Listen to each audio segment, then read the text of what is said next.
চার দিনব্যাপী রাজ্য জুড়ে আন্দোলনে নামছে চার বামপন্থী যুব ছাত্র সংগঠন ডিওয়াইএফআই, এসএফআই, টিওয়াইএফ ও টিএসইউ। 21 থেকে 24 মে চলবে তাদের আন্দোলন। কর্মসংস্থান, শিক্ষা, স্বাস্থ্য, আইন শৃঙ্খলা, নারী নির্যাতন, নেশার কারবার, মাফিয়ারাজ এই সমস্ত বিভিন্ন ইস্যুতে আন্দোলনে নামবে বামপন্থী ছাত্র যুবরা। সোমবার মেলার মাঠ স্থিত ছাত্র যুব ভবনে এক সাংবাদিক সম্মেলনে এই ঘোষণা দেন ছাত্র যুব নেতৃত্বরা।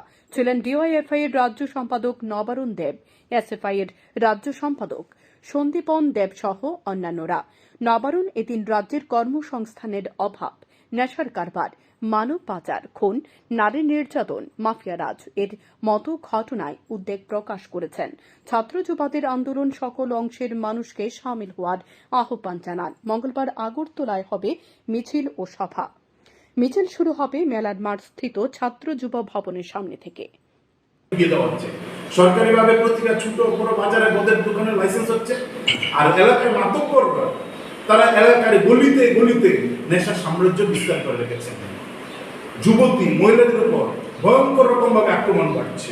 চুরি ছিনতাই যেন আমাদের রাজ্যের একটা অলঙ্কারে পরিণত হয়েছে। বিদেশি পর্যটকরা এসে চুরি ছিনতাইয়ের দ্বারা ছিনতাইয়ের শিকার হচ্ছেন। তারা বলছেন আমরা বাংলাদেশ থেকে এসেছি, আমাদের সব ছিনিয়ে নিয়ে গেছে। এরকম অবস্থায় গোটা রাজ্যের আইন শৃঙ্খলা সম্পূর্ণভাবে ভেঙে পড়েছে।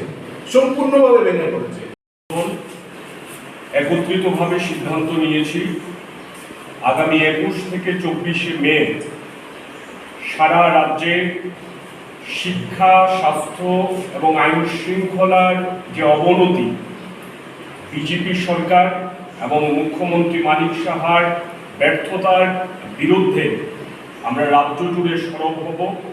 মিছিল, ডেপুটেশন, সভা ইত্যাদি সংগঠিত করা হবে এবং আগামীকালকে বিকাল 5টায় আমরা আগরতলা ছাত্র যুব ভবনের সামনে জমায়েত হব। আগরতলা শহরে আমরা মিছিল ও সভা সংগঠিত করব।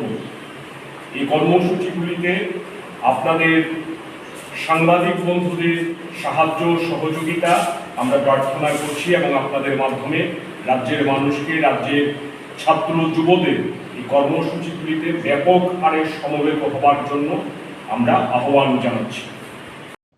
Bureau report, news daily Bharat.